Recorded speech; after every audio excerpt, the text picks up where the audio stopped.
Praise the lord. खुदावन का शुक्र हो। और जैसे लास्ट टाइम हमने देखा था, हमने जो इसराइली फीस्ट मनाया करते थे उनके बारे में हम जान रहे थे, और हमने पहले 4 फीस्ट के बारे में जाना। और टोटल 7 फीस्ट होते थे, क्योंकि आपको लेविटिकस 23 से 25 के अंदर मिल जाएंगे, आप पढ़ सकते हैं। तो आज हम जानेंगे, हमने पहले 4 फीस्ट के बारे में जाना था, जो कि पहला था पास ओवर, दूसरा था फीस्ट ऑफ अनलेवेंड ब्रेड, जिसको बेखमीरी की रोटी की ईद भी बोला जाता था, और तीसरा फीस्ट था फर्स्ट फ्रूट्स, जिसको पहले फलों की ईद बोला जाता था, और इसके बाद आता है पेंटिकॉस्ट। इनको हमने जाना था लास्ट वीडियो में।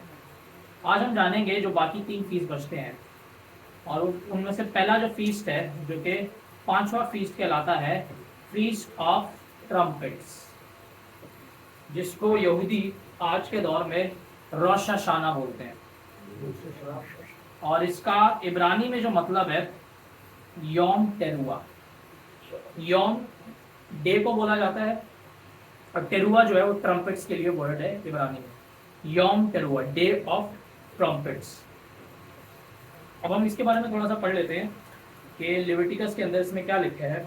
तो हम पढ़ते हैं लेविटिकस के चैप्टर 23 23 बाब उसकी 23 आयत में लिखा है, again the Lord spoke to Moses saying, speak to the sons of Israel saying, in the 7th month on the first day of the month you shall have a rest, a reminder by blowing of trumpets, a holy convocation.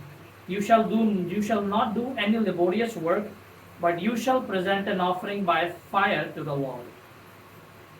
अब इससे पहले मैं आपको इसके बारे में बताऊं, जो पहले हमने 4 फीस्ट जाने थे, पहले जो 3 फीस्ट थे वो पहले महीने में मनाए जाते थे, जो था निसान का महीना, जिसका पुराना नाम था अबिब। और उसका जब इसराइली जो थे वो असीरी में गए थे, जो नेबूकदनेस्सर की असीरी थी, 70 साल की असीरी, उसके बाद उसका नाम चेंज हो गया था, निसान पड़ गया था।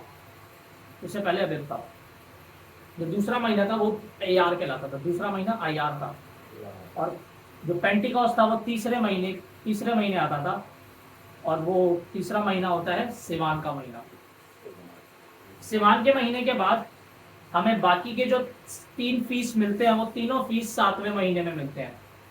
तो तीसरे महीने के बाद गैप, और फिर 7वां महीना डायरेक्ट। 7वें महीने में खुदावन ने बाकी फीस्ट बताया कि इन दिनों में तुमने ये मनाना है।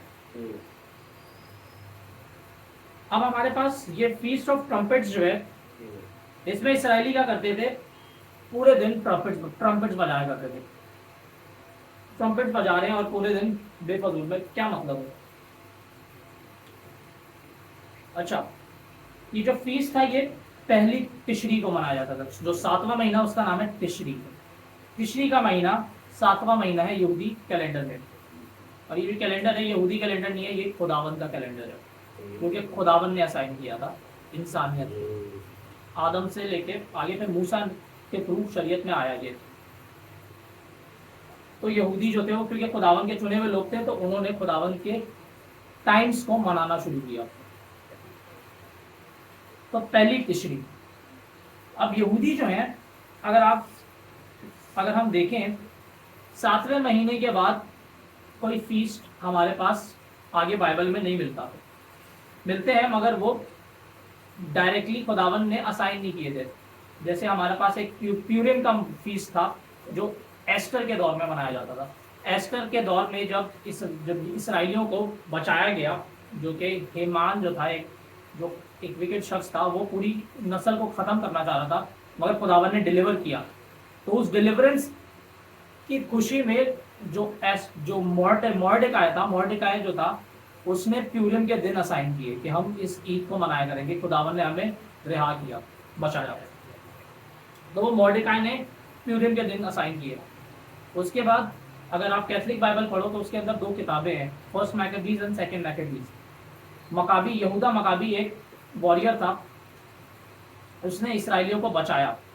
उसके दौर में एक बादशाह हुआ करता था, एंटियोकस एपिफेनीस, जिसके नाम का मतलब है गॉड मैनिफेस्ट, खुदावन मुजस्सम हुआ हो, खुदा मुजस्सम हुआ हो। तो ये बंदा जो था, ये एंटीक्राइस्ट स्पिरिट में फ्लो करता था, और इसने हैकल के अंदर सूअर की कुर्बानी करवाई थी, हैकल को डिफाइल किया था इसने। सूअर एक इम्प्योर चीज है और उसने सूअर की कुर्बानी हैकल के अंदर करवाई ऑल्टर पे, जिसपे बर्न्ट ऑफरिंग्स कराई जाती थी। तो यहूदा मकाबी था जिसने इसराइलियों को उस बादशाह से छुड़ाया और यरूशलेम को आज़ाद किया। तो ये जो फीस्ट, इसकी जो जीत थी, इसके लिए एक फीस्ट मनाया जाता था जिसको फीस्ट ऑफ डेडिकेशन बोलते हैं या फीस्ट ऑफ लाइट्स भी बोलते हैं, जिसको इब्रानी में बोलते हैं हनुका। तो ये दो फीस्ट थे जो कि हमें बाइबल में मिलते हैं, मगर ये खुदावन ने असाइन नहीं किए थे। खुदावन ने जो असाइन किए थे वो ये 7 फीस्ट थे जो मूसा के थ्रू में मिलते हैं। और ये जो प्यूरिम था ये 10वें महीने में, ये 12वें महीने में मनाया जाता था। तो हमारे पास जो है 7वें महीने में तो फीस्ट ऑफ ट्रम्पेट्स आता है और पहली तिशरी को मनाया जाता है। तो इसराइली जो थे, क्योंकि खुदावन ने बोला था कि तुम हर महीने में, मैं आपके लिए वर्ष पढ़ना चाहता हूँ, गिनती की किताब 10वें बाब में लिखा है कि खुदावन ने मूसा को बोला था कि तू 2 ट्रम्पेट्स बनाना सिल्वर के। Make yourself 2 trumpets of silver of hammered work, you shall make them, and you shall use them for summoning the congregation and for having camp set out। खुदावन ने मूसा को बोला कि तू 2 ट्रम्पेट्स बनाना सिल्वर के, और वो यूज होंगे लोगों को इकट्ठा करने के लिए, और जब बादल उठेगा तो कैंप सेट आउट होंगे और लोग जाएंगे जहाँ पे बादल ठहरेगा, इस चीज के लिए यूज होंगे। और खुदावन ने 10वीं आयत में यहाँ पे लिखा है, खुदावन ने उनको बोला कि also in the day of your gladness and in your appointed feasts and on the first days of your months you shall blow the trumpets over your burnt offerings and over the sacrifices of your peace offerings, and they shall be as a reminder of you before your God, I am the Lord your God। खुदावन ने बोला इसराइलियों को कि तुम trumpet, ये जो 2 trumpet बनाए थे, अब तुम ट्रम्पेट जो हो अपने महीने की हर महीने के शुरू में बजाया करना और अपनी कुर्बानियों के ऊपर बजाया करना। जब कुर्बानी दो तो ट्रम्पेट बजाओ और खुदावन की नज़र में तुम याद किए जाओगे। तो ये जो ट्रम्पेट्स हैं ये हर महीने में ये बजाया करते थे, मगर स्पेसिफिकली जो योम तेरुआ था, रोश हशाना, इस दिन पूरे दिन ये ट्रम्पेट्स बजाया करते थे। ट्रम्पेट्स जो है, The Lord declared this day for the sounding of trumpets। खुदावन ने बांधा इस दिन को सिर्फ ट्रम्पेट बजाने के लिए। आज भी हम लोग के हमारे दौर में ट्रम्पेट्स हैं, मगर जो यहूदियों के दौर में ट्रम्पेट्स थे वो डिफरेंट थे। एक्चुअली अगर आप एक रैम को देखो, रैम बोलते हैं जो शीप होती है, मेल शीप, जो male sheep, adult male sheep होता है, उसके इंग्लिश में वर्ड है रैम। उसके जो हॉर्न्स होते हैं ना वो नेचुरल ट्रम्पेट होते हैं, उसके शेप ऐसी होती है मुड़ी हुई, और उसको अगर आप बजाओ प्रॉपरली तो वो साउंड निकालता है ट्रम्पेट का, जो कि नेचुरल ट्रम्पेट है, खुदावन ने बनाया हुआ। और आज जो हमारे पास ट्रम्पेट्स हैं वो उसी शेप पे बनाए जाते हैं और उसका साउंड थोड़ा बहुत सिमिलर होता है, मगर ये जो होता है ये नेचुरल ट्रम्पेट का, और ये इसराइली बजाया करते थे। So the actual trumpet of the Old Testament was a ram's horn। It's natural sounding trumpet, it sounded properly। तो खुदावन ने ये ट्रम्पेट बनाया, रैम्स हॉर्न। अब जो ट्रम्पेट है, जो ब्लोइंग ऑफ ट्रम्पेट है, ट्रम्पेट्स बजाना, बेफजूल में बजाना, क्यों, क्या मकसद है इसके? कुछ पर्पसेस थे जो कि मैंने लिखे हैं, 4 पर्पसेस मुझे मिले। तो ये 4 पर्पसेस थे जिसके लिए ट्रम्पेट्स यूज हुआ करते थे। पहला पर्पस था लोगों को इकट्ठा करना, गैदरिंग पीपल। अगर आप एक्सोडस पढ़ो, एबार की किताब, उसका 19 बाब पढ़ो, 19 बाब की 13 आयत अगर आप पढ़ो तो इसका कॉन्टेक्स्ट में बताता हूँ। खुदावन जो है मूसा को बोला कि मैं पहाड़ पे आऊंगा और लोगों को तैयार कर, और खुदावन ने साथ में मूसा को बोला no hand shall touch him. ये खुदावन पहाड़ की बात कर रहा था कि पहाड़ को कोई हाथ छूने ना पाए। No hand shall touch him but he shall surely be stoned और शॉट थ्रू वेदर बीस्ट और man, he shall not live। When the ram's horn sounds a long blast, they shall come up to the mountain। खुदावन ने बोला कि जब trumpet जो है वो लॉन्ग साउंड करेगा तब तू पहाड़ पे आना। और ट्रम्पेट्स जो थे, जब जैसे ही मूसा सुबह उठा तो लोगों ने ट्रम्पेट बजाना शुरू कर दिए। अब नीचे लोग अलग ट्रम्पेट बजा रहे हैं और ऊपर फरिश्ते भी ट्रम्पेट बजा रहे थे। मकसद क्या था? इसराइलियों को इकट्ठा करो, खुदावंद आ रहा है। और अगर आप जजेस की किताब पढ़ो, जजेस चैप्टर 3 वर्स 37,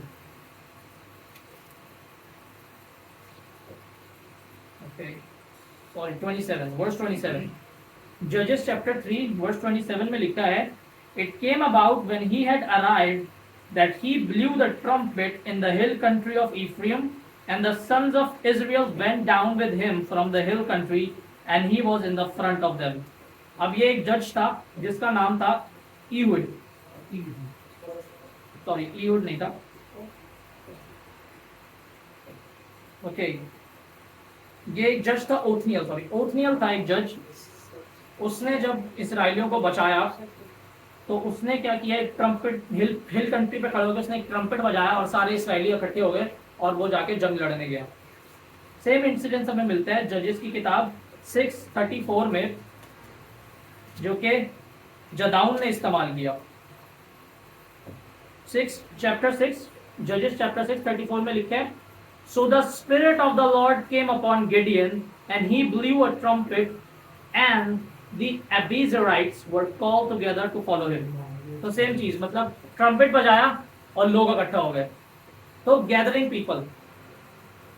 और सेम चीज आप पढ़ सकते हो नेहमाया के अंदर, नेहमाया चैप्टर 4 वर्स 18 से 20 में। इसके अलावा ट्रम्पेट जो यूज किया जाता था सेलिब्रेशंस के लिए, जैसे मैंने आपको बताया गिनती की किताब 10 बाब की 10 आयत में खुदावंद ने बोला कि तुम अपने फीस पे ट्रम्पेट बजाया करना और अपने महीनों के शुरू में ट्रम्पेट बजाया करना। और अगर आप पढ़ो 1 किंग्स पहला सलातीन उसका पहला बाब और उसकी 34वीं आयत अगर आप पढ़ो तो उसमें कुछ यूं लिखा है, let Zadok the priest and Nathan the prophet anoint him there as king over Israel and blow the trumpet and say long live King Solomon। तो सुलेमान को जब बादशाह बनाया गया तो खुदावंद ने बोला कि let Nathan the priest and the prophet anoint him, और ट्रम्पेट्स बजाएं, और क्या पता चलेगा कि सुलेमान बादशाह है। बादशाह एक तरह से डिक्लेयर हुआ है, तो खुशी मना रहे हैं। इसके अलावा ट्रम्पेट्स जो हैं, साउंडिंग ऑफ ट्रम्पेट्स बादशाह की अलामत को भी जाहिर करते हैं, बादशाह आ रहा है। जैसे खुदावन जब आ रहा है पहाड़ पे आया तो फरिश्ते भी ट्रम्पेट बजा रहे हैं, नीचे इसराइली भी ट्रम्पेट बजा रहे हैं। Coming of a king, trumpets जो है वो एक बादशाह की आने को भी जाहिर करता है कि बादशाह आ रहा है, तैयार हो जाओ।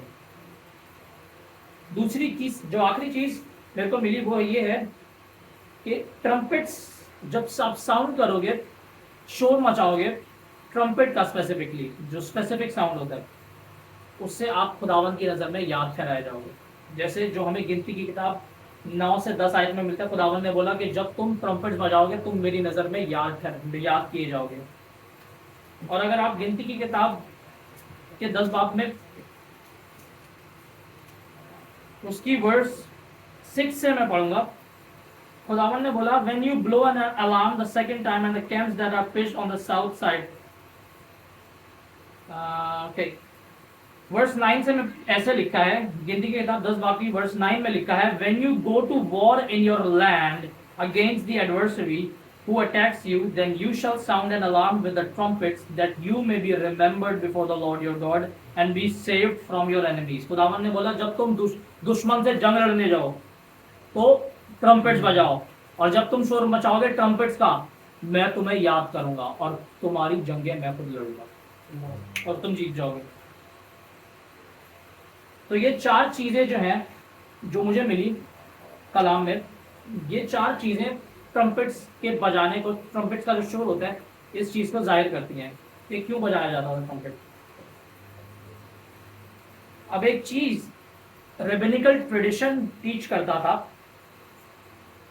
जो रैबाइस थे यहूदी पुराने, उनकी ये ट्रेडिशन था और ये टीचिंग थी कि जो फीस्ट ऑफ ट्रम्पेट है ये ओरिजिनली शुरू हुआ था इजहाक की कुर्बानी से। क्या मतलब? जब इजहाक जो था, जब इब्राहिम को बोला गया कि जा अपने बेटे जिससे तू प्यार करता है इजहाक को माउंट मोराया पे स्पेसिफिक जगह पे जहाँ पे मैं बोलूँ वहां पे जाके कुर्बान कर देना, तो वहां पे क्या लिखे है कि जब वो कुर्बान करने लगा तो ऊपर से आवाज आई रुक जा और अपना हाथ रोक दे। और जब इब्राहिम ने पीछे मुड़ के देखा तो उसने क्या देखा? एक रैम कांटों में फंसा हुआ। Said, when Isaac was about to be sacrificed, the Lord provided a ram out of the blue. वहां पे पहले नहीं था, अचानक से कहां से रैम आ गया? अब क्या होता है, ये जो रैम होते हैं ना, ये अच्छे पहाड़ी बकरे होते हैं, ये पहाड़ों पे चढ़ना जानते हैं। और वो बकरा जो है, ये जो पहाड़ी शीप थी, ये उस झाड़ी में कैसे फंस गई? और स्पेसिफिकली उसका सींग फंसा था उस झाड़ी में। और लिखा है कि the RAM was caught by his horns in the thicket. तो जो रैम है वो अपने सींग, उसका सींग झाड़ी में फंस गया। और क्या हुआ? उसकी वजह से उस रैम को इब्राहिम ने लिया, पकड़ा और उसको एज सैक्रिफाइस दे दिया अपने बेटे इसहाक की जगह। इससे क्या हमें मिलता है? इसहाक जो था उस रैम की वजह से बचाया गया।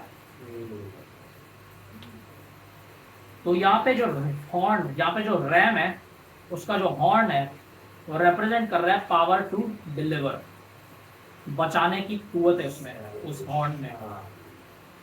और यही वो सेम हॉर्न था जिसने जेरिको की दीवारें गिरा दी। Actually the sound of trumpet, अगर आप बुक ऑफ जोशुआ पढ़ो, उसकी चैप्टर 6 में पढ़ो, तो खुदावंद ने बोला था कि 7 दफा 7 चक्कर लगाना उस दीवार के, यरीको की दीवार के, और उसके बाद तुम हॉर्न बजाना और सारे इस्राएली चिल्लाएं। और जब वो चिल्लाए तो दीवारें गिर गई। Power to deliver. तो इसी तरह इसहाक जो था वो एक रैम के हॉर्न की वजह से डिलीवर हुआ। अगर वो हॉर्न ना फंसता तो वो बकरा वहां पे ना पकड़ा जाता। So the RAM horn delivered Isaac. और इसहाक जो है वो किस चीज को रिप्रेजेंट कर रहा है? खुदावन ने इब्राहिम से बोला था कि तेरी नस्ल जो है इसहाक से होगी, और वो नस्ल कौन थी? इस्राएली। तो एक तरह से आइजक जो है वो प्रोटोटाइप है इजराइलियों का, इजराइलाइट्स को रिप्रेजेंट कर रहा है कि इजराइली जो है वो बचाए गए उस रैम के हॉर्न की वजह से। तो रैम के हॉर्न में पावर है आपको डिलीवर करने की। तो आइजक जो है वो सिर्फ इजराइलियों को जाहिर नहीं कर रहा, वो पूरी जो इब्राहिम की नस्ल है उसको जाहिर कर रहा है। तो पूरी नस्ल जो थी वो डिलीवर हुई इस रैम के हॉर्न की वजह से। और वो रैम का हॉर्न कौन है वो आगे मैं बताता हूँ। तो Ibrahim is the father of faith. The Lord said to Abraham, I will make you father of nations। खुदावन ने इब्राहिम को बोला मैं तुझे कौमों का बाप बनाऊंगा।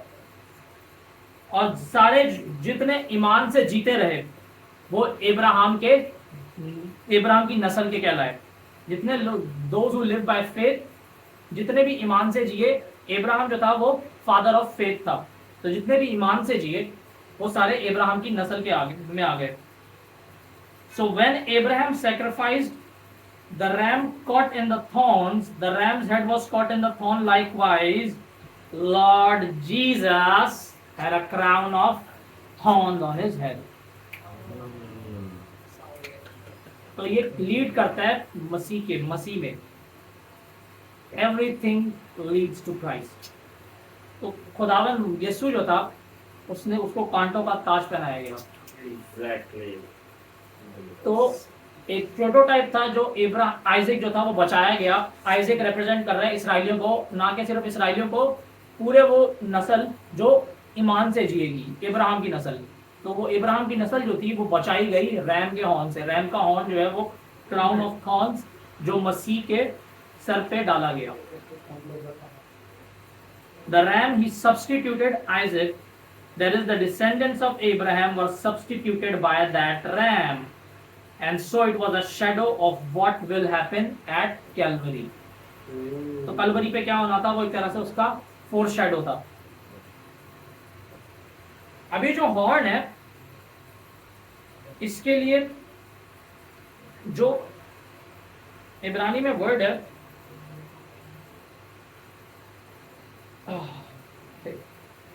अगर हम हॉर्न जो है हमारे पास तीन चीजों को जाहिर करता है जो मैंने लिखी है, जिसमें जो पहली चीज मैं जाहिर बताना चाहता हूं वो हमें मिलती है गिनती 23 बाब में।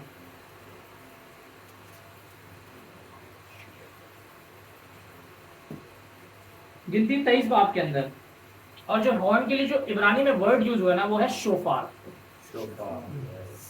शोफार जो है, अगर आप एक्सोडस 19 में पढ़ो तो वहां पे खुदावंद ने जो बोला ना रैम्स हॉर्न, तो वहां पे जो इब्रानी में वर्ड है वो है शोफार।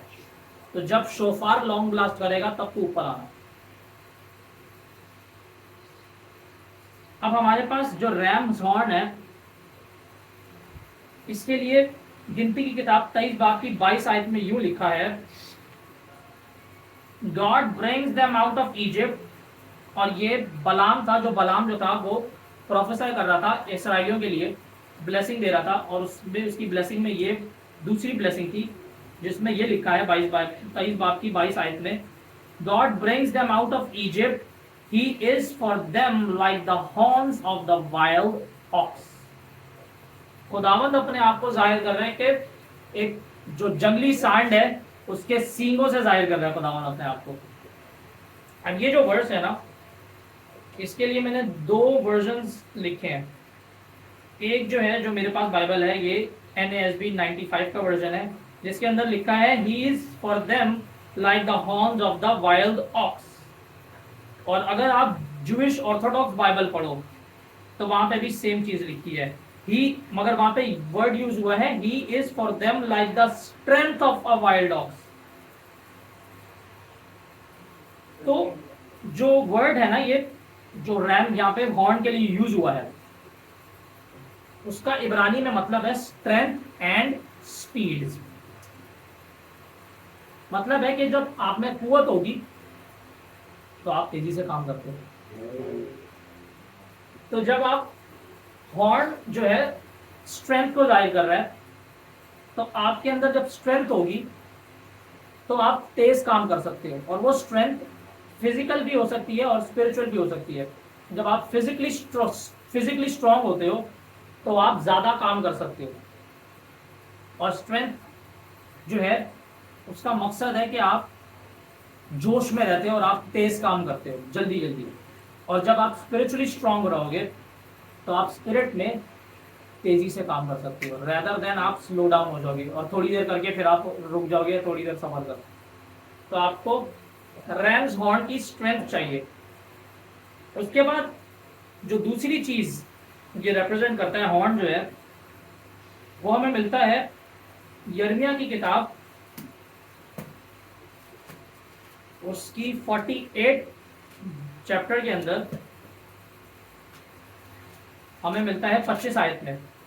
और वो कुछ यूं लिखा है, खुदावंद जो है ये यिर्मयाह के थ्रू नबूवत दे रहा था मुआब के लिए। मुआब एक नेशन थी उसके लिए, और उसके बारे में कुछ ऐसे लिखा है 25 आयत में, यिर्मयाह 48 वर्स 25 में यूं लिखा है, the horn of Moab has been cut off and his arm broken declares the Lord. अब इसका जो एग्जैक्ट मीनिंग है वो आपको जबूर के अंदर मिलेगा। जबूर 75 के अंदर, जबूर 75 और उसकी 4 और 5 आयत, और उसमें कुछ यूं लिखा है, बड़ा प्रोफेटिक साम है ये। इसमें लिखा है, वर्स 4 से 5 में पढ़ूंगा, I said to the boastful, do not boast, and to the wicked, do not lift up the horn. Do not lift up your horn on high, do not speak with insolent pride.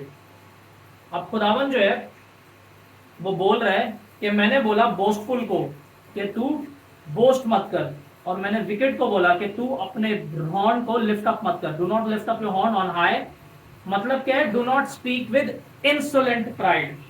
अब ये जो दूसरी चीज horn represent करता है वो है power and pride. और ये प्राइड कौन सी है? बोस्टिंग की प्राइड, कि मैंने बहुत बड़े काम किए हैं। तो खुदावंद यहाँ पे बोल रहे हैं कि मैं मोआब की जो प्राइड है उसको मैं तोड़ दूंगा। खुदावंद बोल रहे हैं the horn of Moab has been cut off and his arm broken declares the lord. खुदावंद बोल रहे हैं कि मोआब जो अपने आप को बड़ा समझता है, मैं उसे कट डाउन कर दूंगा, मैं तोड़ दूंगा उसके फकर को, जो वो बड़बड़ करता है कि मैं बहुत बड़ी चीज हूँ।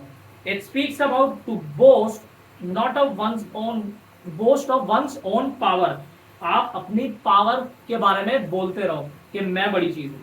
एग्जॉल्ट मीन्स थिंक, और एग्जॉल्ट का मतलब जो है ना इंग्लिश में ये है थिंक या स्पीक वेरी हाईली ऑफ। तो अगर आप किसी को एग्जॉल्ट कर रहे हो, आप उसके बारे में बड़ा चढ़ा के बोल रहे हो। तो इसीलिए हम जब खुदावन को एग्जॉल्ट करते हैं, हम खुदावन के बारे में बोलते हैं कि खुदावन बड़ा है, उसकी जो है वो सारा जलाल है। तो और खुदावन, और यहाँ पे साम 75 के अंदर वर्स 10 के अंदर क्या लिखा है? खुदावन बोल रहा है कि and all the horns of the wicked he will cut off but the horns of the righteous will be lifted up. खुदावन बोल रहा है कि मैं विकेड के हॉर्न काट दूंगा मगर रास्तबाज के हॉर्न बढ़ा दूंगा, लिफ्ट अप करूंगा। और क्या मतलब है? एग्जॉल्ट करूंगा। खुदावन जो है, जब आप रास्तबाजी में चलते हो तो खुदावंद आपको एग्जॉल्ट करेगा। मतलब खुदावंद आपके बारे में क्या बोलेगा? Speak very highly of that person. कहां पे? आसमान पे। क्या लिखे कि अगर तुम मेरा इकरार करो तो मैं बाप और फरिश्तों के सामने तुम्हारा इकरार करूंगा। तो खुदावंद जो है, अगर आप रास्तबाजी में चलते हो, जैसे एग्जांपल मिलती है हमें अयूब की। खुदावंद ने क्या बोला अयूब को? शैतान को खुदावंद क्या बोल रहा है कि क्या तूने मेरे बंदे अयूब को नहीं देखा? उसके जैसा ब्लेमलेस कोई है ही नहीं। और मूसा के बारे में क्या बोला गया कि मेरा बंदा मूसा जैसा हलीम कोई है ही नहीं। तो जब आप रास्तबाजी में चलते हो तो खुदावंद आपको एग्जॉल्ट करेगा, मतलब खुदावंद आपके बारे में हाईली बोलेगा। और जो तीसरी चीज हॉर्न रिप्रेजेंट करता है वो है एक बादशाह को, जो कि दानियल की किताब 7 वर्स 8 में आप देख सकते हैं। जब दानियल ने जो रोया देखी, उसने देखा कि 10 हॉर्न्स थे, और फरिश्ते ने आके, और जो सेंट था उसने आके उसको, सॉरी मैंने सेंट बोल दिया, मगर वो सेंट ही था जिसने आके दानियल को ये रोया बयान की थी। और उसने आके उसको बोला कि ये जो तू हॉर्न्स देख रहा है ये बादशाहों को रिप्रेजेंट कर रहे हैं। तो हॉर्न जो है बादशाह को भी रिप्रेजेंट करते हैं, और सेम चीज हमें मुकाशवा की किताब में भी मिलती है।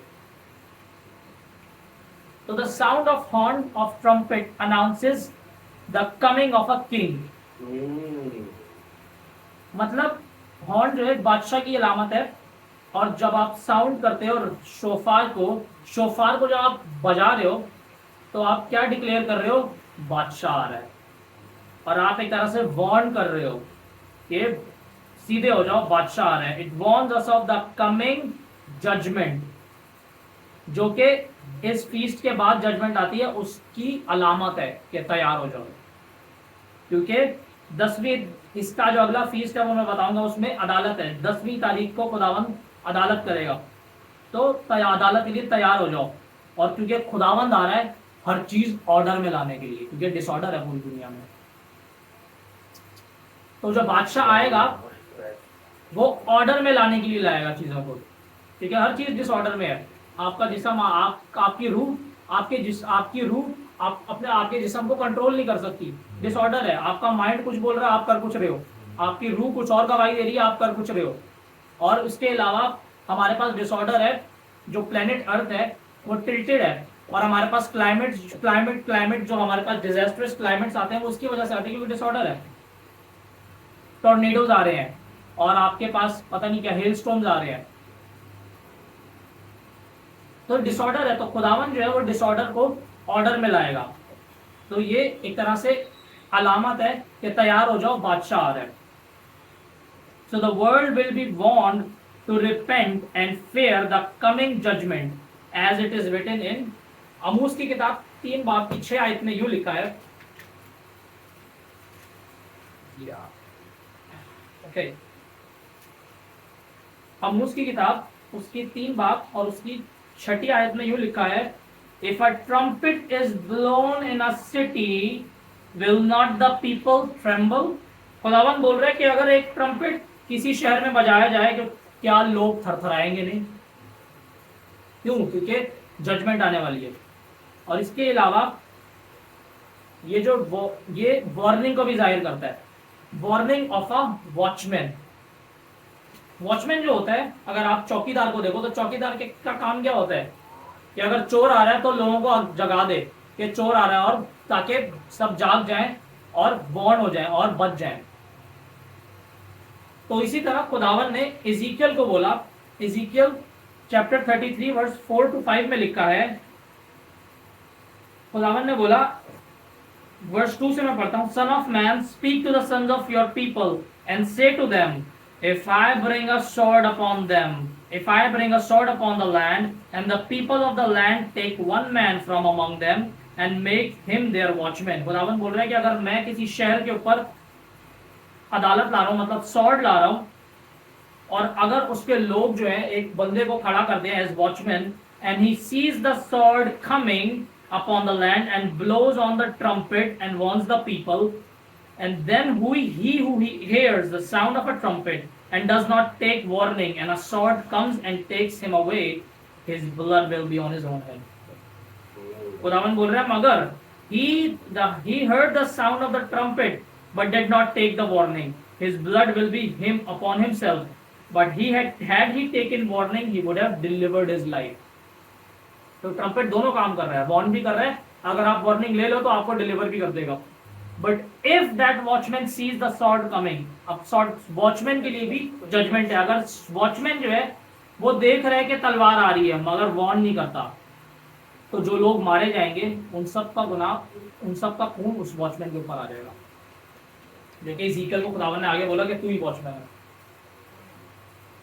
इसके बाद जो साउंडिंग ऑफ ट्रम्पेट्स है एक चीज को जाहिर करता है, वो है अलार्म ऑफ वॉर, जंग की अलामत करता है, जो कि यिर्मयाह की किताब उसके 4 बाब की 19 आयत में लिखा है। और वो कुछ यूं लिखा है, my soul I am in anguish, oh my heart is pounding in me, I cannot be silent, because you have heard, oh my soul, the sound of the trumpet, the alarm of war। यिर्मयाह बोल रहे हैं कि मेरी रूह जो है वो एंग्विश हुई हुई है, मतलब गमज़दा है, क्योंकि मैंने ट्रम्पेट का साउंड सुन लिया, जो कि क्या है, अलार्म ऑफ वॉर। तो जो कि अलार्म ऑफ वॉर है, ये जो ट्रम्पेट की ईद है, ये एक अलार्म है जंग का, जो कि होने जा रही है क्योंकि बादशाह आ रहा है। तो हमने पहले सीखा था कि पास ओवर जो है, तो फसह जो है वो आपको डिलीवर करता है आपकी बॉन्डेज ऑफ सिन से, आपको गुनाहों से आज़ादी देता है। मगर जो फीस्ट ऑफ ट्रम्पेट्स है ये विक्ट्री है बादशाह की तमाम पावर्स पे, an outcome of salvation, entering the new beginnings in the kingdom of God.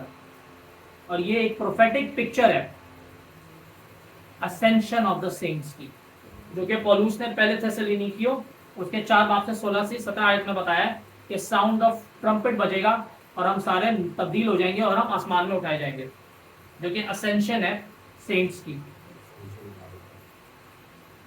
अच्छा, अब जो मैंने आपसे बोला था कि ट्रम्पेट जो है हमें बता रहा, हमें बोल रहा है, वार्न कर रहा है कि तैयार हो जाओ, अदालत आ रही है।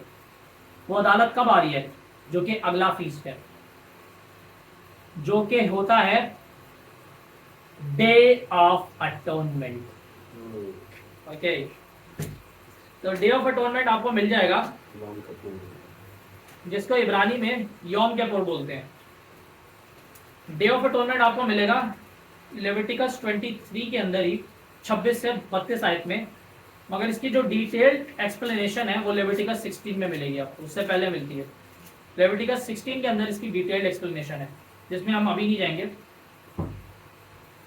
अच्छा, ये जो डे ऑफ अटोनमेंट था ये 10th ऑफ तिशरी को मनाया जाता था, और इसके अंदर मैं आपके लिए पढ़ देता हूँ। लेविटिकस 23 के अंदर यूं लिखा है, लेविटिकस 23 वर्स 26 से 32 में यूं लिखा है, the Lord then spoke to Moses saying, on exactly the 10th of this month, 7th month is the day of atonement. It shall be a holy convocation for you, and you shall humble your souls and present an offering by fire to the Lord.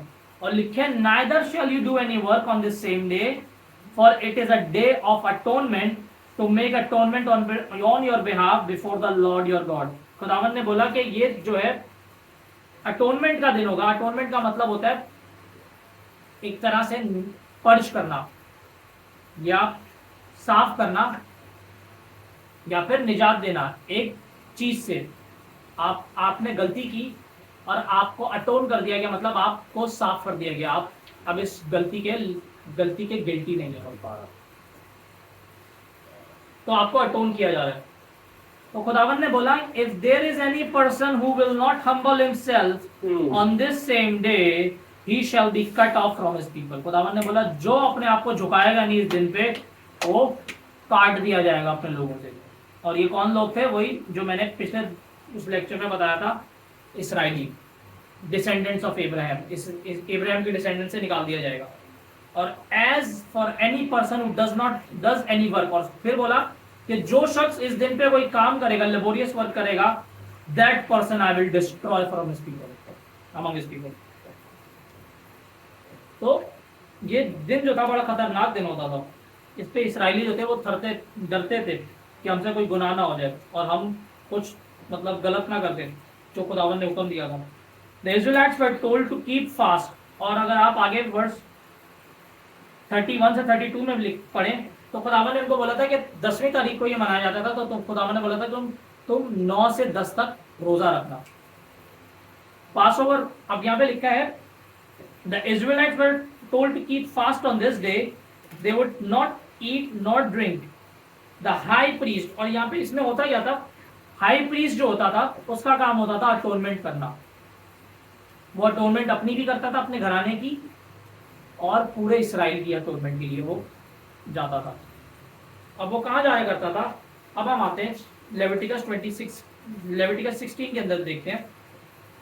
Leviticus 16 के अंदर कुछ यूं लिखा है, जो high priest था उसको हुक्म नहीं था कि वो कभी भी होली ऑफ होलीज के अंदर जाए, पाक तरीन मकाम के अंदर जाए कभी भी, सिवाय डे ऑफ अटोनमेंट वाले दिन. और मजे की बात यह है कि जो उसके नॉर्मल क्लोथ्स होते थे, डे ऑफ अटोनमेंट में जब वो होली ऑफ होलीज में जाता था वो उन कपड़ों में नहीं जाता था, वो सफेद चोगा पहनता था. ये इसराइली बताते हैं कि उसके कपड़े, या बाइबल में कलर नहीं लिखा मगर यहाँ पे लिखा है, अगर आप चैप्टर 16 में लिख पढ़े वर्स 2 से, The Lord said to Moses, tell your brother Aaron that he shall not enter at any time into the holy place inside the veil. मतलब जो पाक-तरीन मकाम है, जो पर्दे के पीछे जगह है, खुदावन ने बोला उसके पीछे वो कभी ना जाए. Before the mercy seat, रहम की जो कुर्सी है, which is on the ark, और he will die, वरना वो मारा जाएगा. For I will appear in the cloud over the mercy seat. खुदावन ने बोला मैं वहां पे जाहिर होऊंगा मर्सी सीट पे. Aaron shall enter the holy place with this. खुदावन ने बोला अगर वो जाए तो ऐसे जाए, with a bull, लिखे, he shall enter the holy place with this, with a bull for a sin offering and a ram for a burnt offering. He shall put on the holy linen tunic. खुदावन ने बोला कि वो Holi linen tunic पहने, वो कपड़े change करके जाया करता था, दूसरे कपड़े पहनता था. और इसराइली ट्रेडिशन है वो बताता है वो सफेद चोगा पहना करता था और उसमें जाया करते थे हाई प्रीस्ट. और अब ये जाके क्या करते थे, अटोनमेंट किया करते थे. और इनका हाई प्रीस्ट का काम था कि वो अटोनमेंट करेगा अपने लिए, अपने घराने के लिए और टेंपल के लिए भी और पूरे इसराइल के लिए. तो यहाँ पे हमें मिलता है कि हाई प्रीस्ट जो था वो एक तरह से मीडिएटर का काम कर रहा है, खुदावन और इसराइलियों के बीच में मीडिएटर का काम कर रहा है, दरमियानी का.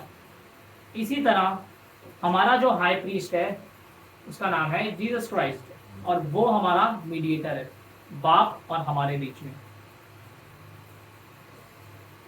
अब जो लेविटिकस के चैप्टर 16 में हमें मिलता है कि इसराइली जो थे, अब ये बहुत गहरी चीज है.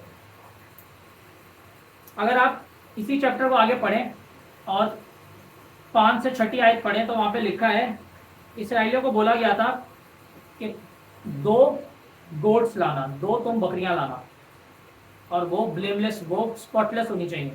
2 बकरियां लाओगे, और जो एरन है, जो हाई प्रीस्ट है, वो कुर्रा डालेगा उन दोनों बकरियों के लिए। और एक बकरी जो है वो खुदावंत की होगी, और दूसरी बकरी अजाजील की होगी। और जो वर्ड अजाजील है, इसके लिए इंग्लिश में ट्रांसलेट किया गया स्केप गोट। स्केप गोट। अब मैंने कुछ ऐसे लिखा है, The Lord said to Israelites that they were to bring 2 male goats, one for the Lord and the second for Azazel, that is scapegoat. Now the priest would sacrifice 1 goat to the Lord. अब जो पहली बकरी थी, जो पहला बकरा था, उसको ज़िबा करके खुदावन के लिए कुर्बान कर दिया जाता था, जिंदा पूरा ऑल्टर पे। मगर जो दूसरा बकरा था उसको मारा नहीं जाता था, वो जिंदा होता था। अब इसके पीछे मुकाशवा मुझे कुछ यूं मिला, ये जो स्केपगोट होती थी ना, जो इसराइलियों का ट्रेडिशन है, वो बताता है कि इसके सींगों पे लाल स्कारलेट थ्रेड होता था, वो बांधा जाता था और इसको बियाबान में छोड़ दिया जाता था।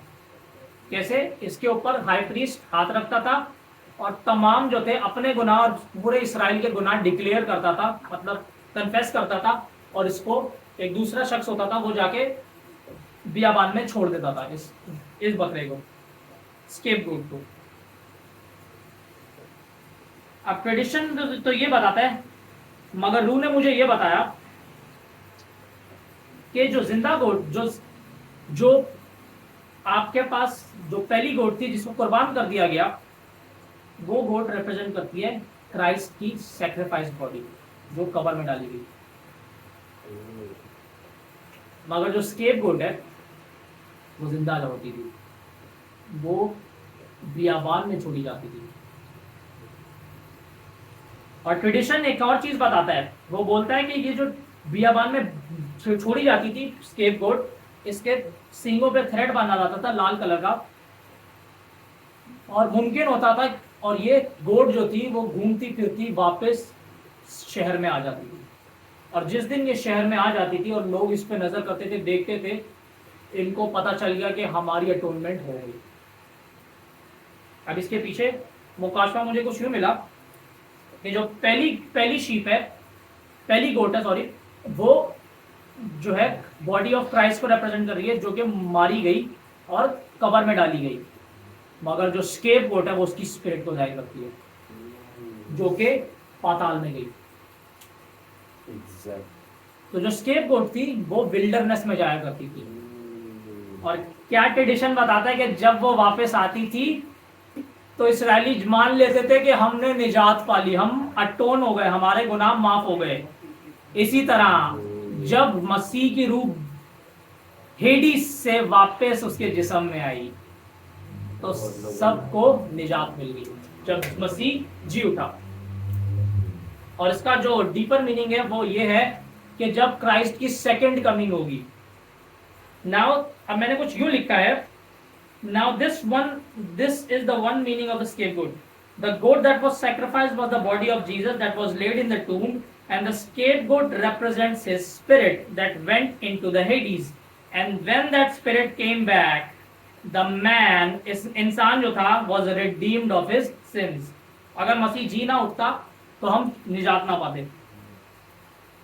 In the future, अब ये फ्यूचर के लिए क्या रिप्रेजेंट कर रहा है? In the future when he comes with the sound of trumpet, क्योंकि डे ऑफ अटोनमेंट वाले दिन भी ट्रम्पेट बजाया जाता था। डे ऑफ अटोनमेंट वाले दिन भी ट्रम्पेट बजाया जाता था। ये लेविटिकस 25 वर्स 9 में लिखा है कि डे ऑफ अटोनमेंट वाले दिन भी ये ट्रम्पेट बजाते थे। तो ये रिप्रेजेंट कर रहा है कि खुदावंद आएगा, सेकंड कमिंग पे ट्रम्पेट बजेगा और खुदावंद आएगा, मतलब वो अब वापस आ रहा है अर्थ पे। और मजे की बात ये है, यरूशलेम में टेंपल था, टेंपल में ही, यरूशलेम के अंदर ही ये गोट जो थी वो मारी जाती थी, और यरूशलेम में ही बियाबान था जहाँ पे ये छोड़ी जाती थी आगे दूर। और जब वो टेंपल एरिया में वापस आती थी तब इसराइली जानते थे कि हमें निजात मिल गई।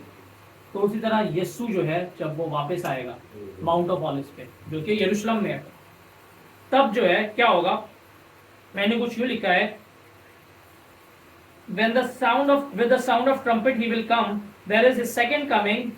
He will redeem all saints from what? The bodies. जिस्म से निजात मिल जाएगी. जिस जिस्म में आप रहते हो वो शैतान के, उसमें आदम का खून है, क्योंकि रूह तो ऑलरेडी निजात पा चुकी है और सोल को आप निजात दिलाते रहते हो अपने माइंड को रिन्यू करते करते, मगर जिस्म को कौन निजात देगा? जब मसीह वापस आएगा तो आपका जिस्म आजाद हो जाएगा, जिस्म निजात पाएगा. It represents the final redemption from sin. आखिरी जो निजात है, क्योंकि जिस्म के अंदर मौत है, स्पिरिट में मौत नहीं है, जिस्म के अंदर मौत है. क्योंकि स्पिरिट जो है उसके अंदर जिंदगी है, क्योंकि यीशु ने बोला स्पिरिट ये रूह है जो जिंदगी देती है, फ्लैश के अंदर कुछ भी नहीं है. Flash profits nothing, spirit gives life.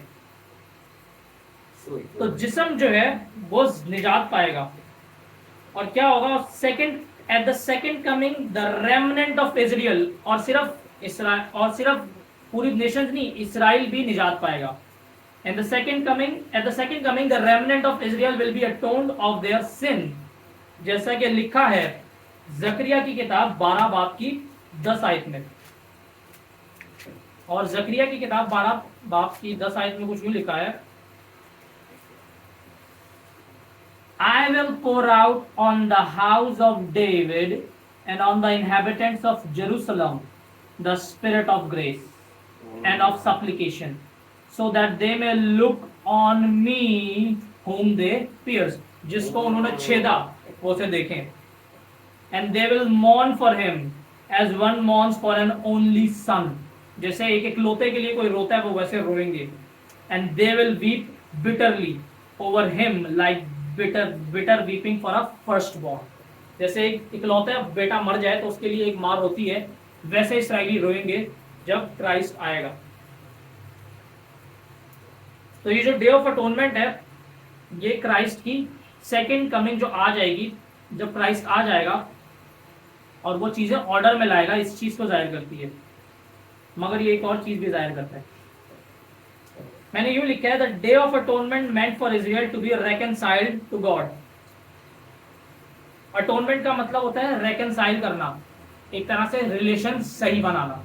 आपकी बीवी के साथ अगर आपके झगड़ा हो जाए, या एक दोस्त है उसकी दूसरे दोस्त से बहस हो जाए, तो आप रेकनसाइल करते हो, अपना रिलेशन सही करते हो और जाके तो आप माफी मांगते हो और अपना रिलेशन सही करते हो. इसी तरह खुदावन जो है वो इसराइलियों को डे ऑफ अटोनमेंट वाले दिन अपने साथ सही करता था, अपना रिलेशन उनके साथ सही कर रहा है. द लॉर्ड कमांडेड टू खुदावन ने उनको बोला था कि हम्बल होना इस दिन पे.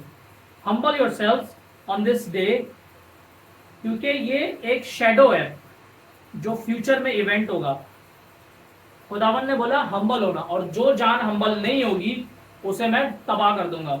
क्यों? क्योंकि ये जो इवेंट है जो फ्यूचर में होगा ये बहुत डेंजरस इवेंट है, जिसको बोलते हैं डे ऑफ द लॉर्ड, जो कि अदालत का दिन है.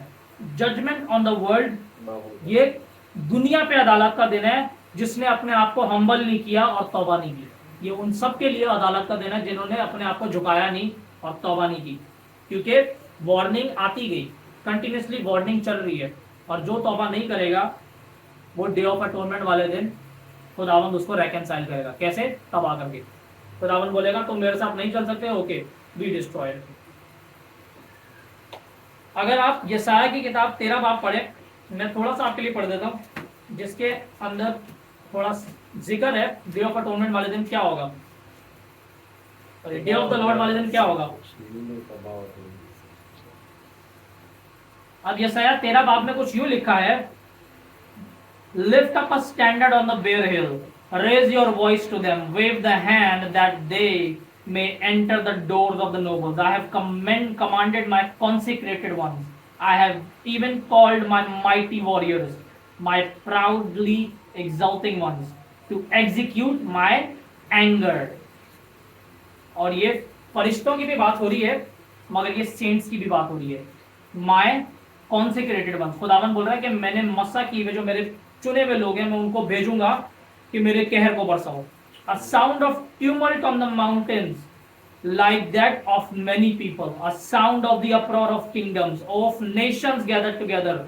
The Lord of hosts is mustering the army for battle. खुदावन जो है रब्बुल अल्फाज जो है वो फौजें तैयार कर रहे हैं. They are coming from a far country, from the farthest horizons. The Lord and his instruments of indignation. ये बहुत इंपॉर्टेंट चीज है. खुदावन और उसके इंस्ट्रूमेंट्स ऑफ इंडिग्नेशन. इंडिग्नेशन का मतलब होता है कड़वाहट रखना. तो वो लोग जो खुदावन के लिए कड़वाहट रखते हैं वो उसके इंस्ट्रूमेंट्स है इंडिग्नेशन के. To destroy the whole land. और खुदावन आगे लिखा है वेल रो for the day of the lord is near. ये खुदावन का दिन नजदीक है. और अगर जफनाया की किताब आप पढ़ो, जो कि बहुत बहुत कम लोग पढ़ते हैं, जफनाया की किताब के 3 चैप्टर्स हैं और ये तीनों chapters day of the Lord को बयान करते हैं.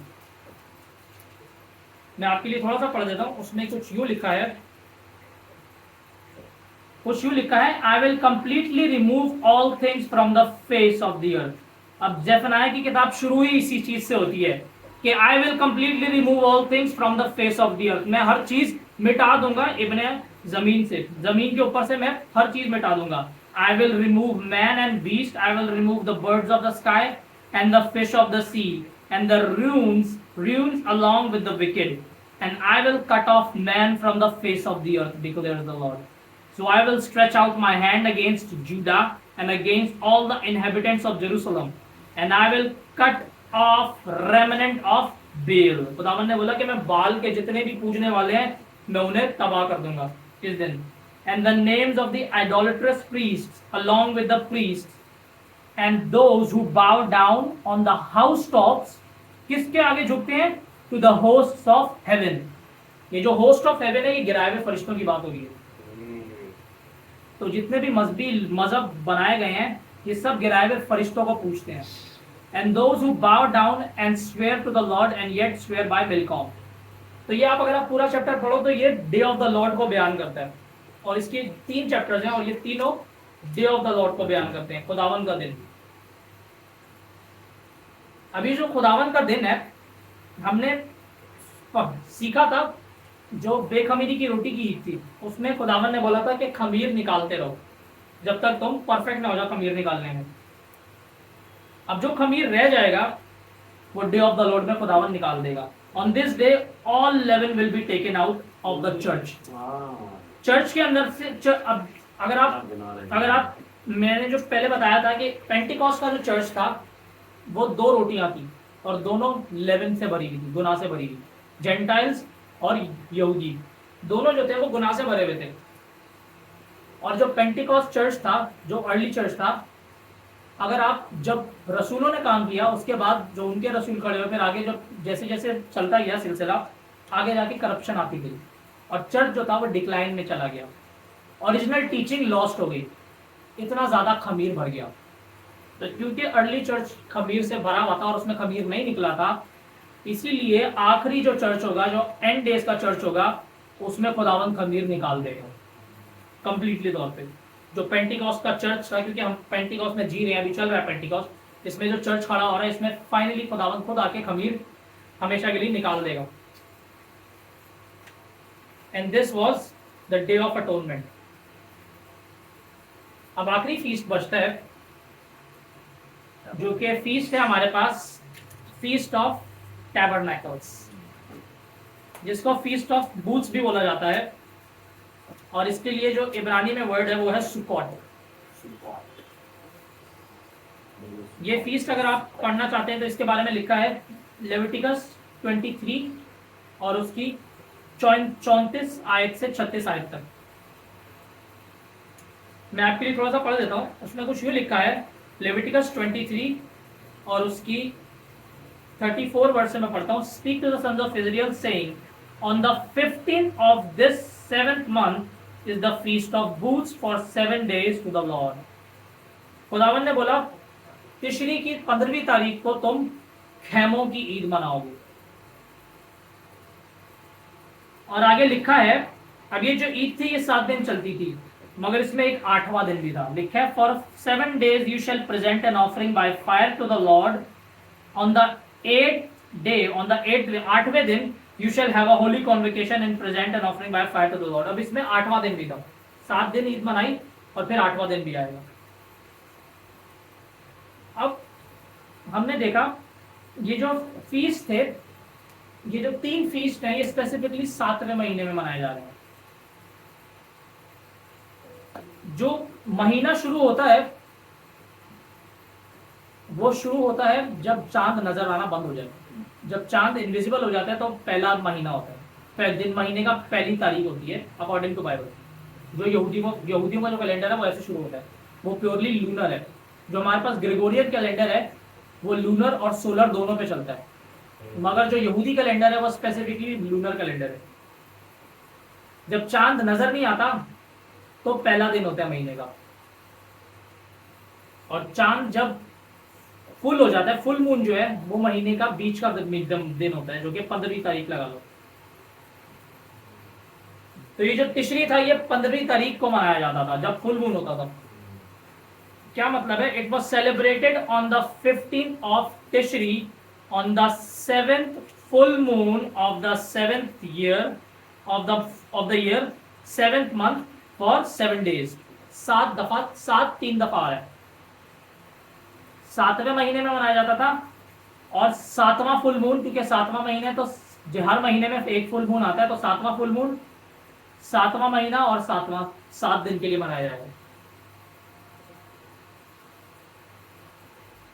ये जो पेंटिकोस्ट होता था इसमें जो हार्वेस्ट आया वो 11 से भरा हुआ था, और क्योंकि अर्ली चर्च जो था उसने इस 11 को निकाला नहीं, तो चर्च जो था वो डीके में चला गया। पूरी तौर पे नहीं 11 निकला, तो चर्च डीके में चला गया। ये जो फीस्ट ऑफ टैबरनैकल्स है ये यहूदी 7 दिन मनाया करते थे, और इनको क्या बोला गया था? लेविटिकस 23:39 में यूं लिखे, on exactly the 15th day of the 7th month when you have gathered in the crops of the land you shall celebrate the feast of the Lord for 7 days, with the rest on the first day and the rest on the 8th day। और आगे खुदावन ने इनको बोला था कि तुम दरख्तों की फॉलिएज लेना। फॉलिएज जो होती है, अगर जो पत्ते होते हैं, एक ब्रांच के जो पूरा पत्तों का जो स्ट्रक्चर होता है उसको फॉलिएज बोलते हैं, और इसराइली होते हैं वो फॉलिएज दरख्तों की लिया करते थे और उससे घर बनाया करते थे, खेमे बनाया करते थे और उनमें रहा करते थे, और ये 7 दिन तक चलती थी।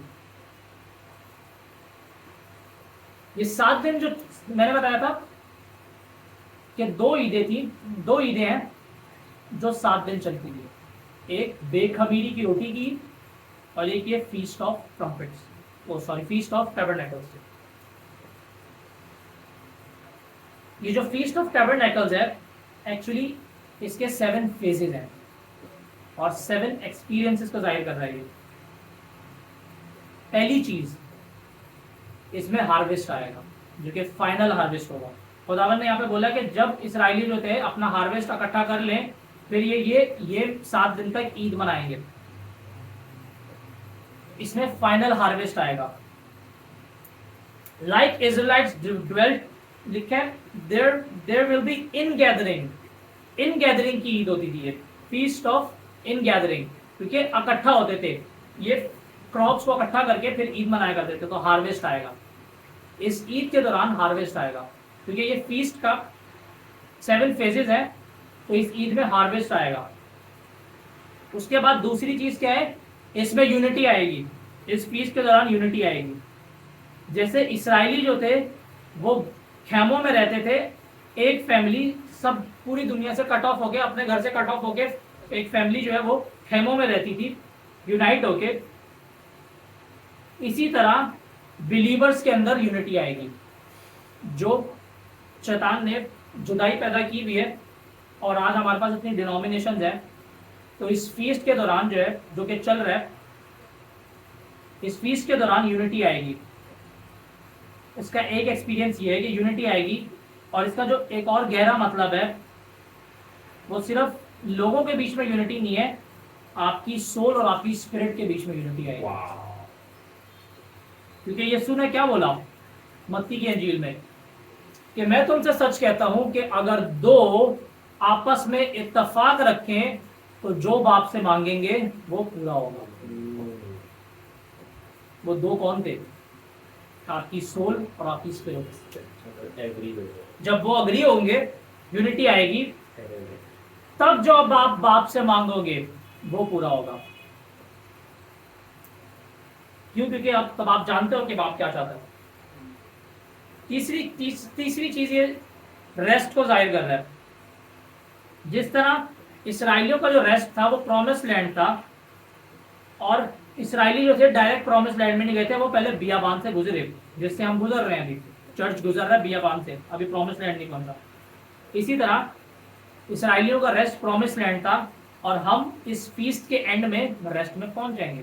प्रॉमिस लैंड हमारा जो कि न्यू जेरूशलम है,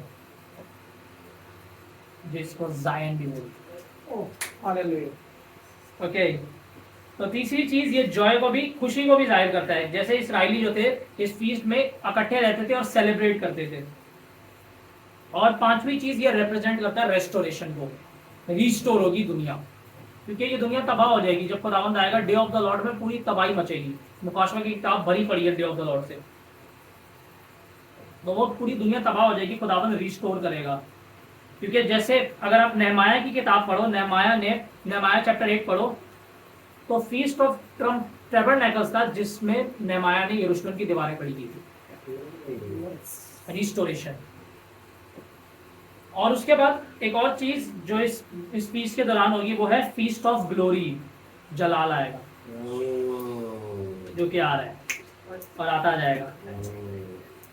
तो सुलेमान ने जब टेम्पल जो था वो डेडिकेट किया था, वो फीस्ट ऑफ टैबरनेकल्स के दिन में किया था।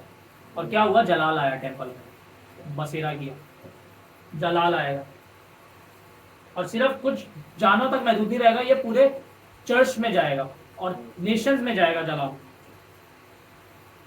और जो आखिरी चीज ये फीस्ट रिप्रेजेंट करता है वो है कमिंग ऑफ द लॉर्ड। खुदावन फेस टू फेस, जिस्म जैसा वो गया था आसमान पे वैसे ही वो जमीन पे आ जाएगा। The appearance of the Lord. मगर इसका एक और गहरा मीनिंग है। खुदावन तो आएगा ही आएगा जिस्म में, मगर उससे पहले वो अपने लोगों में आएगा और आप मसीह को जाहिर करोगे। क्योंकि यूनिटी जो है, मैं एक एक्सपीरियंस शेयर करना चाहता हूँ जो कि ब्रदर नेवल जॉनसन का था। उन्होंने कुछ यूँ बताया, नेवल जॉनसन एक खादिम है, इसके बारे में आप सर्च कर सकते हैं। उन्होंने कुछ यूँ बताया कि मैं एक जगह प्रीच कर रहा था और मैंने देखा कि ये जीसस जो है वो सामने खड़ा हुआ है, और वो चलता चलता पुलपिट पे आए, और पुलपिट पे आते आते वो मेरे अंदर चला गया, और मेरे अंदर चला गया। और जैसे वो मेरे अंदर गया, मेरे को हर एक शख्स क्या सोच रहा है, उसने क्या गुनाह किया, सब दिखने लग गया, सब पता चलने लग गया, और पूरी दुनिया ही बदल गई। और मैं बोलूँ खुदावंद ये क्या है? और वो फिर बाहर निकला। खुदावंद ने बोला this is the place where I will bring you. खुदावंद ने बोला कि मैं इस जगह पे अपने चर्च को लाऊंगा जब मैं उसमें जिंदा हो जाऊंगा। तो इससे पहले खुदावंद फिजिकली माउंट ऑफ ऑलिव्स पे आए, वो उससे पहले अपने लोगों में आएगा। ओके, अब गिनती की किताब, अगर आप अब यहाँ पे हम गिनती की किताब उसका 29 चैप्टर जो है ना, हमें ये फीस सारे लेविटिकस 23 के अंदर मिलते हैं। मगर उसके बाद गिनती की किताब इन फीस को दोबारा से डिफाइन करती है। गिनती की किताब 28 बाब से 29 आयत में ये फीस आपको दोबारा मिलेंगे। तो 29 वर्स 12 से हमें मिलता है फीस्ट ऑफ टैबरनेकल्स। और खुदावन ने इसराइलियों को बोला था, बड़ी अजीब सी चीज है, खुदावन ने बोला था 7 दिन की ईद मनाएंगे और 7वें दिन कुर्बानी होगी। खुदावन ने बोला पहले दिन तुम क्या करोगे? खुदावन ने बोला you shall present a burnt offering and offering by fire as a soothing aroma to the lord. और किस चीज की कुर्बानी करोगे? 13 बुल्स, 13 बैल, 2 rams, 14 male lambs 1 year old which are without defect. उसके बाद खुदावन ने बोला दूसरे दिन 12 बुल, 2 रैम्स, 14 मेल लैम्स। अब अगर आप इनको आगे पढ़ते जाओ, 13 से शुरू हुए हैं बुल, और अगर आप 7वें दिन पे आओ, then on the 7th day 7 bulls, बैलों की तादाद कम होती गई, 13 से 7 पे आ गई। खुदावन ने बोला कि 13 बुल पहले दिन, मगर 7वें दिन 7 बुल्स। अब भाई ये बुल किस चीज को रिप्रेजेंट करता है? अच्छा, तो मैंने रिसर्च की इसके बारे में, तो मुझे कुछ यूं मिला, जो बुल है ना, जो बैल है, वो बड़ा मेहनत करने वाला जानवर है, hard working. Bull represents hard work, burden, बोझ उठाता है, और लोग उसके ऊपर बोझ भी रखते हैं, खुद भी बैठ जाते हैं। लोगों को बोझ अलग और अलग मैटर का बोझ अलग, तो डबल बोझ उठाता है। तो बर्डन सम जानवर है ये, बर्डन उठाता है, हार्ड वर्किंग, और अपनी कुर्बानी देता है, जिस्म की कुर्बानी देता है, सेल्फ सेक्रीफाइस दे रहा है ये बुल। जब से आदम ने गुनाह किया है और जब से वो अदन से निकाला गया, उसकी जिंदगी इस बैल जैसी हो गई। तो ये बैल जो है इंसान को रिप्रेजेंट कर रहा है, गुनाह में गिरा हुआ इंसान। जब आदम में था, उसको मेहनत नहीं करनी पड़ती थी, सब कुछ मुफ्त में मिल रहा है, सब कुछ खुद ही उग रहा है, उसको मेहनत ही नहीं करनी पड़ी, खुद ही उग रहा है, खुद ही वो खा रहा है, फिर दोबारा रिक्रिएट हो रही है। मगर जब निकाला गया, गुनाह किया, बात नहीं मानी और खुदावन की हुक्म नहीं माना, तो खुदावन ने बोला जा मेहनत कर, और अब वो मेहनत करता है। और अब आप बीज वो और उस पर पानी ना डाला तो वो नहीं उगेगा, आपको मेहनत करनी है और उसको देखना है, बचाना है, आपको धूप भी ज्यादा नहीं देनी, उसको खुद मेहनत करनी है। तो इंसान की जिंदगी जो है, और इंसान एक तरह से बुल की तरह है। बुल रिप्रेजेंट कर रहा है इंसान को। So in one sense bull represents man in his labour.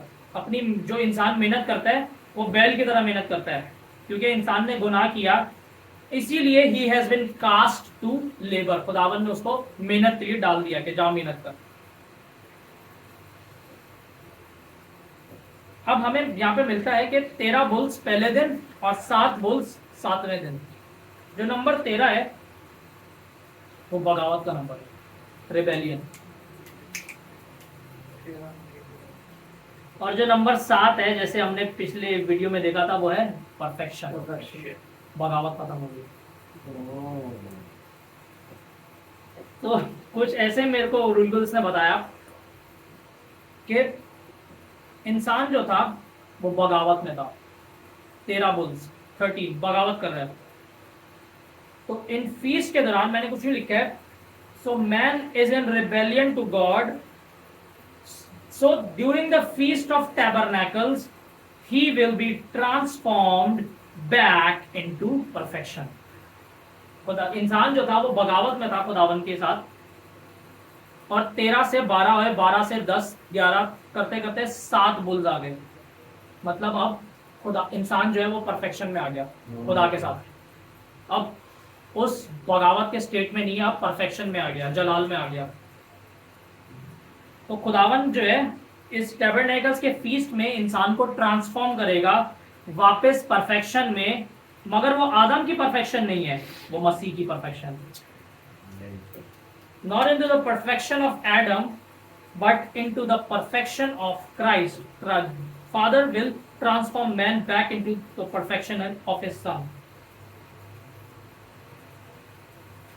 इस फीस्ट में जो है वो फाइनल हार्वेस्ट आएगा। इन गैदरिंग का फीस्ट होता था ये, और इसमें फाइनल हार्वेस्ट आएगा।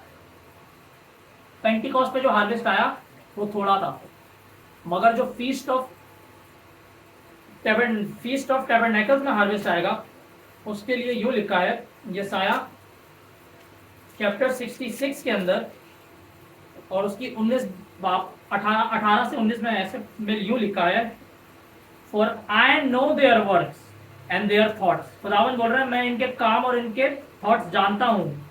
The time is coming to gather all nations and tongues. खुदावन बोल रहा है मगर वक्त आता है कि सब नेशंस और सब जबानों को इकट्ठा किया जाए। They shall come and see my glory. खुदावन बोल रहे हैं कि सब नेशन को इकट्ठा करो, कि ये मेरा जलाल देखेंगे। I will set a sign among them and will send survivors from them to the nations Tarshish, Put, Lud, Meshach, Rosh, Tubal and Javan. ये nations के नाम है. To the distant coastlands that have neither heard my fame nor seen my glory, and they will declare my glory among the nations. जो Pentecost पे harvest आया वो थोड़ा था, मगर अब जो हार्वेस्ट आएगा फीस्ट ऑफ इन गैदरिंग के दौरान वो मल्टीट्यूड्स में आएगा और सब जलाल देखेंगे। कि पेंटिकॉस्ट पे थोड़े लोगों ने जलाल देखा, अब सब जलाल देखेंगे। खुदावन बोल रहा है कि नेशंस और हर जबान से मैं लोग इकट्ठे करूंगा कि मेरा जलाल देखो। और ये जो हार्वेस्ट है ये खुदावन का हार्वेस्ट है, किसी इंसान का हार्वेस्ट नहीं, जिसको खुदावन बहुत पेशेंटली वेट कर रहा था कि मैं अपना हार्वेस्ट इकट्ठा करूं, जिसको जेम्स के खत में यूं लिखा है,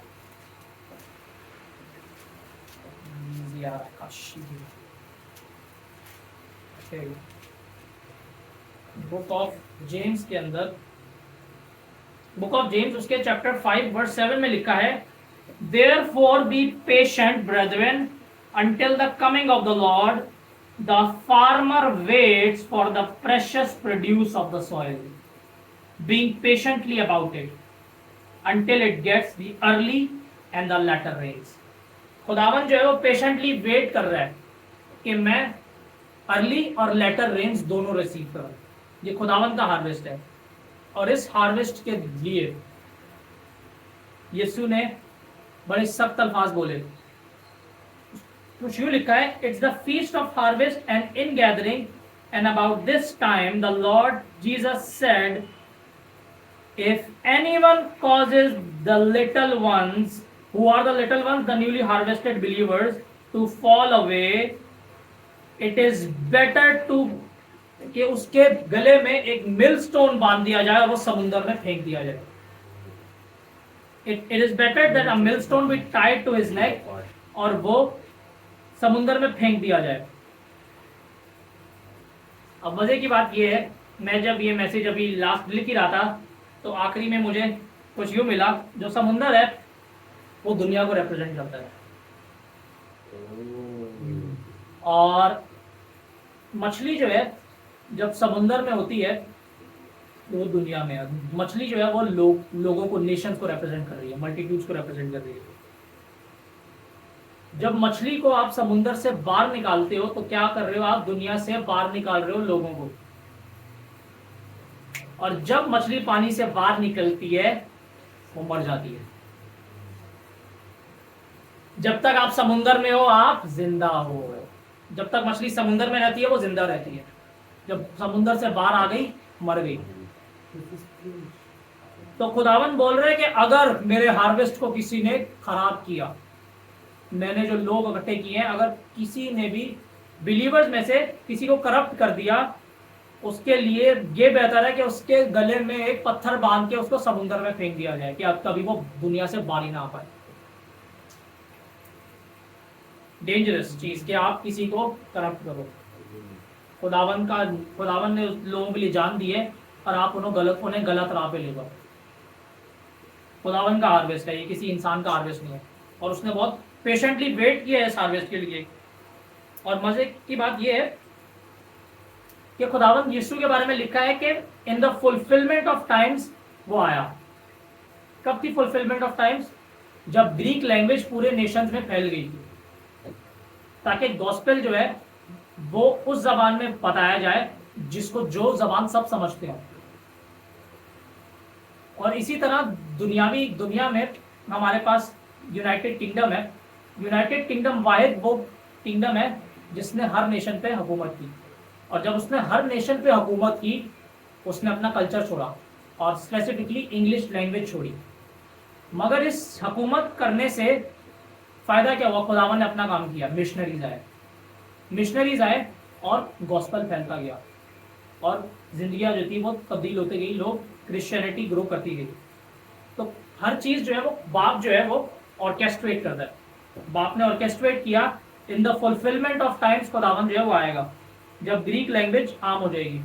और इसी तरह जब इंग्लिश लैंग्वेज और जो ब्रिटिशर्स थे उनकी हुकूमत हर नेशन में हो गई ताकि यूरोप से मिशनरीज आए और वो अंजील की मुनादी करें। तो ये था हमारे पास फीस्ट ऑफ टैबरनेकल्स।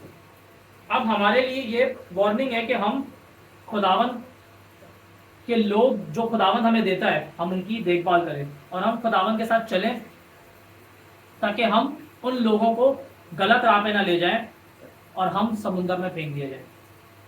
तो आप सबको इस कलाम से बरकत मिले और आप सब इसका फल अदा करें। God bless you all.